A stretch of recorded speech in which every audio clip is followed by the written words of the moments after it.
Bonjour à tous, bienvenue pour cette 39e émission des Clés de l'IMO, ici en direct depuis le studio télé du Figaro, sur la homepage du Figaro.fr pour cette nouvelle émission des Clés de l'IMO. Chaque semaine, notre credo, c'est de vous rendre service à vous qui avez un projet d'achat, de location, d'investissement dans l'immobilier.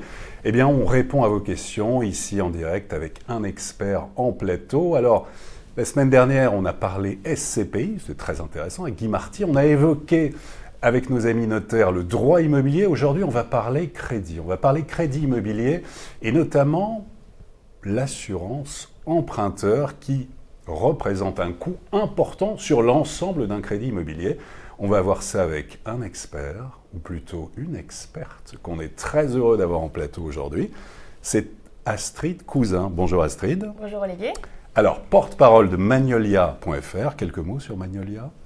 Alors Magnolia.fr, c'est un courtier en assurance emprunteur qui met en fait en compétition une trentaine d'offres à travers un comparateur qui est destiné à toutes les personnes qui souhaitent trouver le meilleur contrat du marché. Et qui existe depuis combien de temps ? 15 ans. 15 ans, d'accord. N'hésitez pas à poser des questions, à intervenir. En tout cas, vous avez été nombreux à poser des questions depuis qu'on a annoncé la venue ici d'Astrid. C'était en début de semaine. On a une quinzaine de questions à voir ensemble. On est là jusqu'à 13h30. Il est 13h02. Prêt. On va essayer d'être le plus pédagogue possible. Des conseils pratiques, je ne m'inquiète pas. Ça va aller. Ça va bien se passer. Tout va bien se passer. Et on est là donc jusqu'à 13h30. Première question. Allez, c'est parti. Première question. Alors, c'est une question de Michel. Je suis à la retraite. J'ai 66 ans. Je souhaiterais acheter avec ma femme qui travaille encore un petit appartement à Chaville dans le 92. Nous sommes locataires. Notre banquière nous dit qu'à mon âge, il est compliqué d'emprunter au-delà de 10 ans et qu'elle doit prendre en compte le taux d'usure imposé par sa direction. Comment vérifier si c'est vrai ? Alors, il y a deux choses assez différentes dans cette question. Il y a d'abord l'âge. Jusqu'à quel âge emprunter ? Alors, c'est vrai que les contrats groupes des banques dépassent rarement les 70-75 ans en couverture. On ne peut pas aller jusqu'à 80, donc 70. Non, d'accord. Justement. Bon. Donc, la solution, c'est de passer par un contrat extérieur à sa banque, donc un contrat délégué en assurance emprunteur qui couvre certains jusqu'à 90 ans. Concernant le taux de l'usure, là, ça va être un petit peu différent. Il y a quand même, votre banquière a quand même beaucoup de moyens pour le faire baisser. Oui. Notamment, on peut rappeler ce que c'est quand même le taux de l'usure ? Alors, le taux de l'usure, c'est le taux maximal qui va donner la limite en fait à votre emprunt. Donc, ça veut dire c'est le coût maximal du TAEG, donc du taux annuel effectif global. Donc, en fait, au-delà duquel une banque ne peut pas prêter. Exactement, voilà. Tout à fait.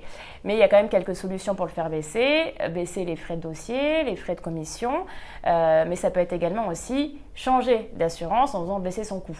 Voilà, donc votre banquière, peut-être qu'elle vous dit la vérité, mais en tout cas, il y a donc elle ne ment solutions. pas, Astrid. Donc en fait, quand Michel nous dit ça, la banquière en tout cas ne ment pas par rapport à l'histoire du taux d'usure. Non, elle ne ment pas. Il peut y avoir une pression de la direction. Alors, le taux d'usure n'est pas défini par la banque, mais c'est un taux national. Oui, qui est obligatoire, qui est de 2,79 pour 20 ans à peu Exactement, près. voilà. Donc la pression ne vient pas forcément de son patron, mais plutôt de l'État. Donc Michel, soyez rassurés, il n'y a pas d'esbrouf, il n'y a pas d'embrouille du côté de la banquière. En tout cas, c'est le taux d'usure légal. On ne peut pas aller au-delà. Exactement. D'accord. Mais il y a des solutions pour le faire baisser. Pour baisser le coût de l'emprunt, pour répondre à ce taux d'usure. Voilà. Et donc alors, en gros ? En gros, votre banquière peut vous dire la vérité, mais elle peut faire aussi des efforts pour vous permettre d'emprunter. Donc il ne faut pas la lâcher non plus. Il ne faut pas la lâcher. Très bien. Question de Simon. Les taux d'intérêt sont actuellement très bas. Faut-il se dépêcher pour en profiter avant la fin de l'année et quand vont-ils remonter ? Alors ça, c'est la grande question du moment. On est quasiment certain que ça va continuer à baisser jusqu'à la fin de l'année. À baisser encore ? Oui, ça risque de baisser. Là, on va voir fin octobre, vers le 20 octobre, il me semble, 23, 24 octobre, il y a une nouvelle décision de la BCE, donc on doit toujours attendre cette fameuse décision. Jusqu'à la fin de l'année, on devrait rester sur cette politique de taux bas, de taux baissier.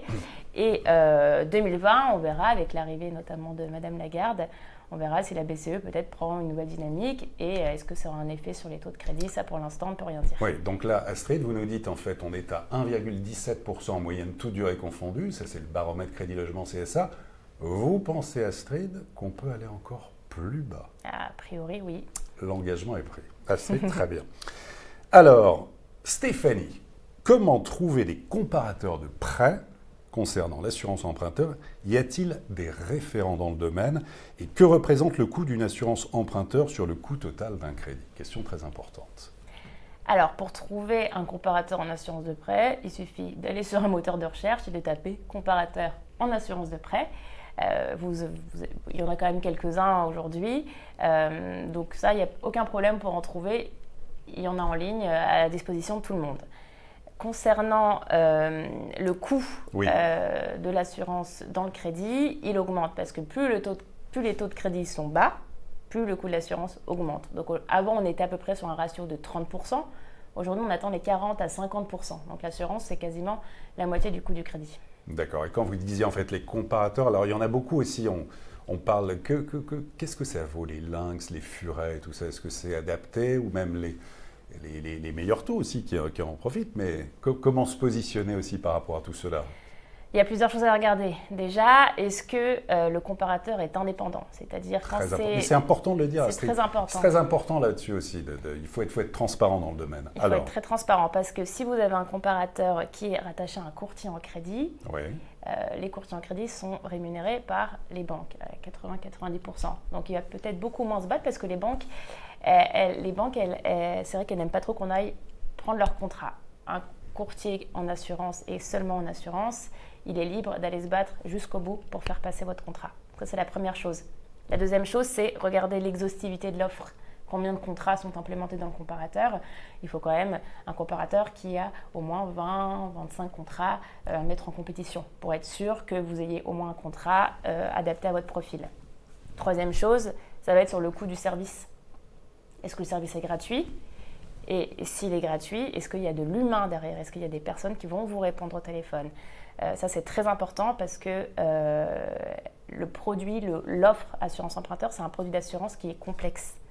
Donc, c'est le projet de votre vie et c'est vous protéger en cas de problème, protéger votre famille.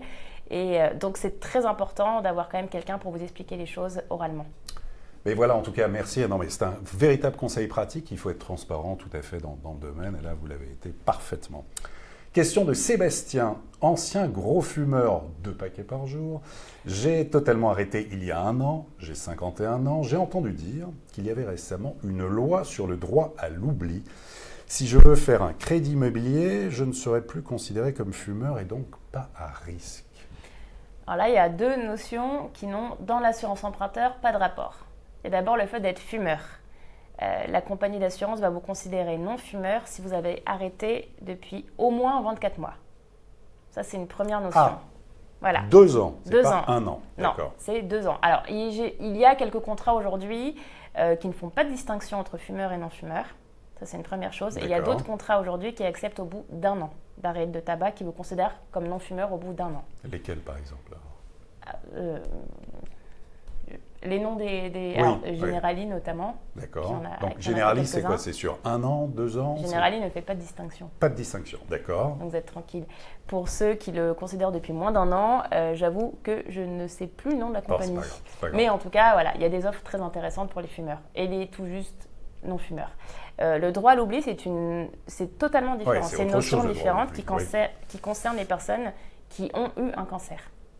Donc, si vous avez eu un cancer, vous êtes en rémission depuis au moins 10 ans, vous pouvez bénéficier du droit à l'oubli pour ne pas avoir à déclarer que vous avez été malade. Pour les plus de 18 ans. Pour les plus de 18 ans, sinon c'est 5 ans. Autrement, c'est 5 ans. Tout à fait. Très bien. Question de Luc. Mon banquier insiste pour prendre le contrat groupe. Nous sommes en cours d'achat d'une maison à Bois-Colombes. Nous allons emprunter 250 000 € sur 20 ans avec un taux à 1,20. Nous sommes en CDI tous les deux, 31 et 27 ans.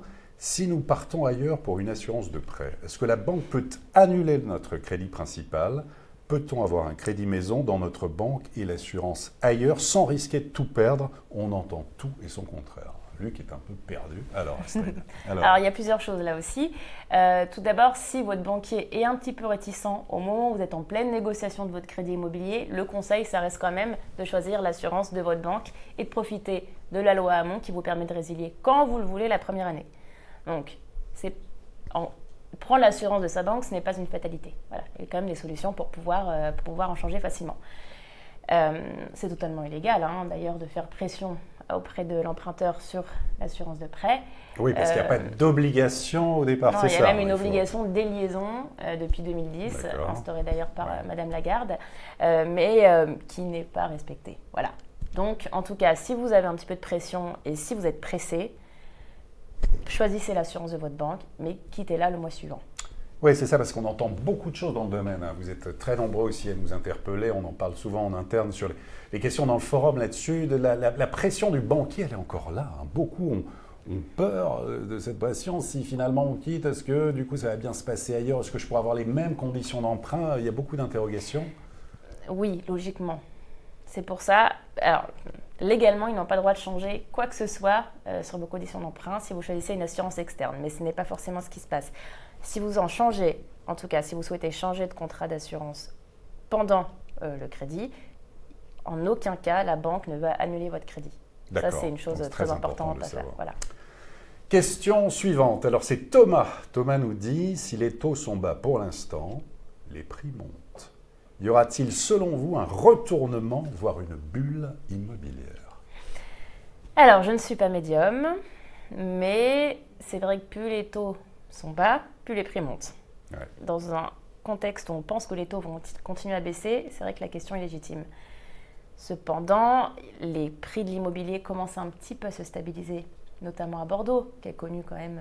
Alors Bordeaux, il était temps parce que ça avait pris quand même plus de 20%, plus de 30% en 10 ans. Donc il était temps que ça se calme un peu là, du côté de Bordeaux.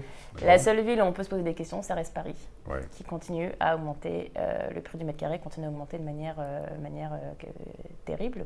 Le fameux cap des 10 000 euros par mètre carré franchi.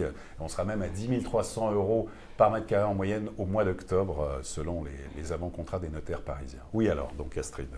Donc cette bulle, donc ça peut arriver à Paris peut-être. Ah, vous pensez qu'il y a peut-être de l'investissement ou du spéculatif et que les prix... Alors ça c'est Astrid en tout cas qui fait le pronostic qu'il pourrait potentiellement y avoir une bulle à Paris des prix. Bon, chacun son point de vue en toute transparence et c'est parfaitement votre droit Astrid de le penser. Jean-Marc demande, est-ce qu'il est possible de renégocier une assurance emprunteur souscrite pour sa part il y a 3 ans? Comme pour les taux, faut-il au moins un point d'écart pour que cela soit vraiment intéressant? Et si la banque refuse, dit que c'est la Société Générale, est-ce qu'il peut garder son crédit et aller voir ailleurs pour économiser sur son assurance?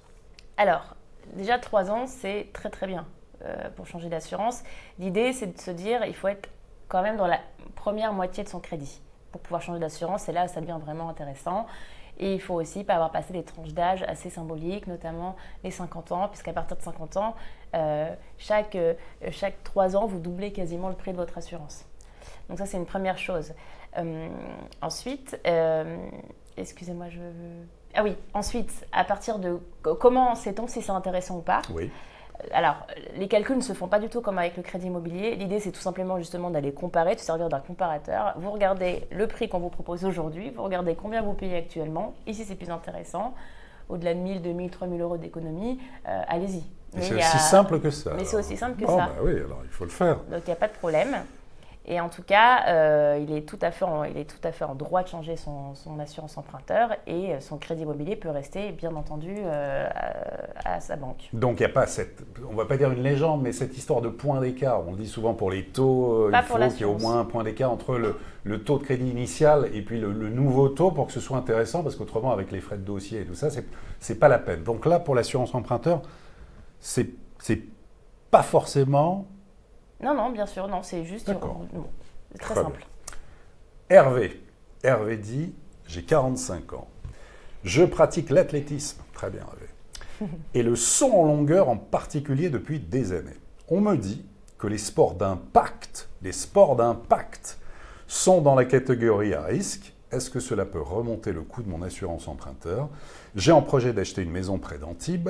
Ce n'est pas pourtant du parachutisme. Est-ce qu'il y a des grilles officielles pour vérifier? C'est quoi cette histoire d'athlétisme et d'impact? J'ai l'impression qu'il y a pas mal de légendes qui tournent autour d'Hervé, mais en tout cas, alors il n'y a pas de grille officielle.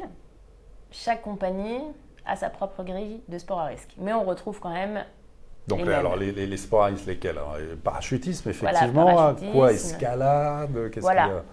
Tous ces sports vont être logiquement à risque. Pas besoin de, voilà, les sports de glisse, les sports de vitesse, le parachutisme, bien sûr, le parapente. Le ski, non, c'est pas. Le ski, non, sauf, là on va y venir, sauf si c'est professionnel.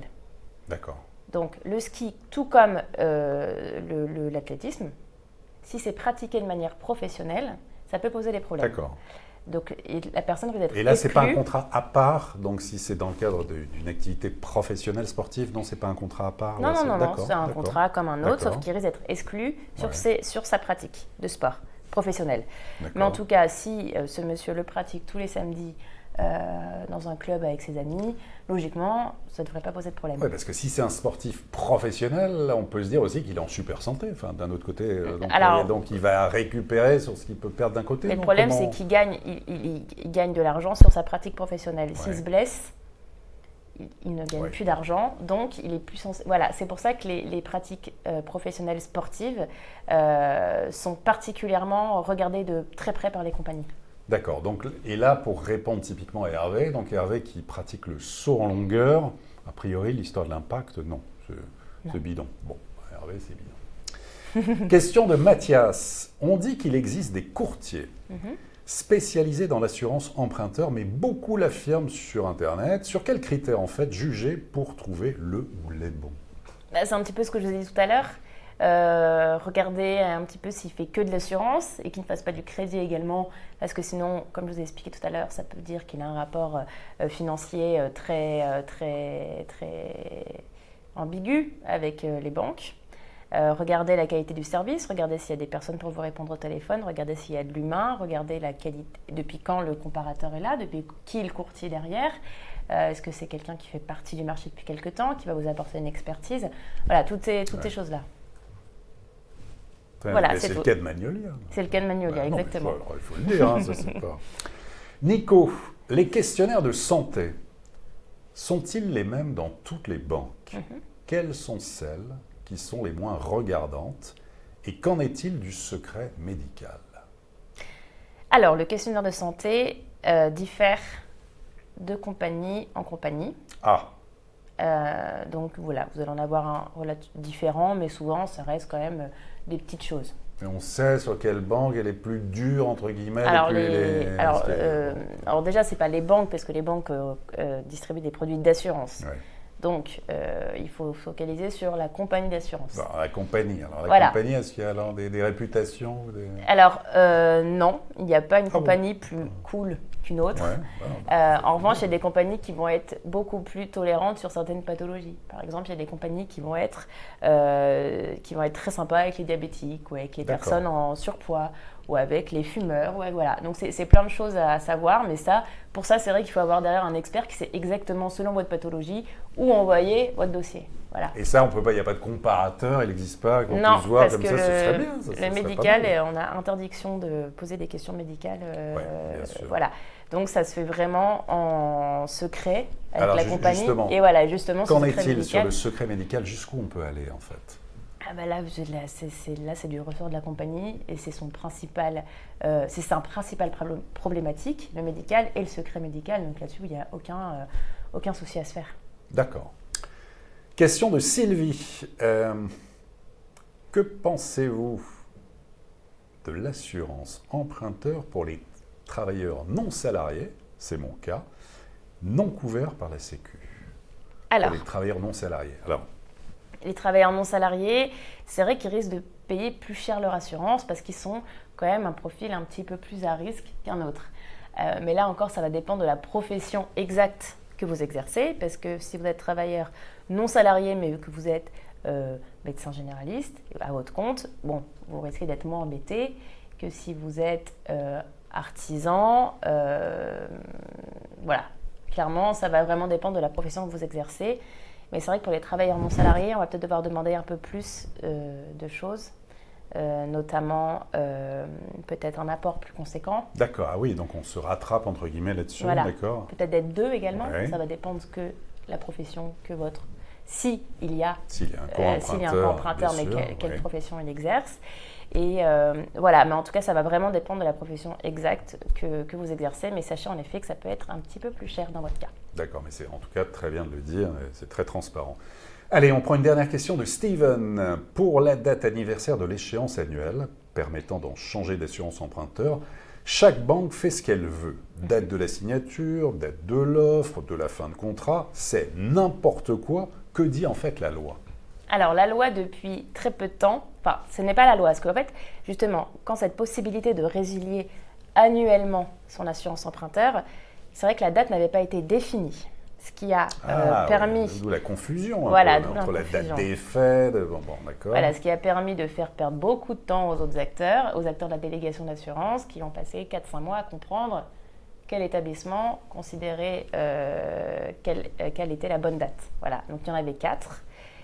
Et un petit peu justement pour anticiper tout, enfin pas pour anticiper, mais pour améliorer cette situation, le CCSF, donc le comité consultatif dans le secteur financier, a défini une seule date, qui est la date de la signature de l'offre de prêt, qui est effective depuis le 1er juillet.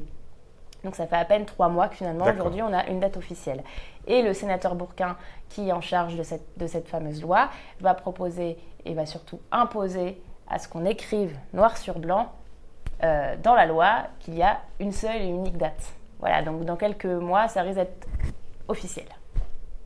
Très bien, on a une question supplémentaire, tiens, question de Simone. Une offre au prix pour un bien immobilier doit-elle être acceptée par le vendeur ?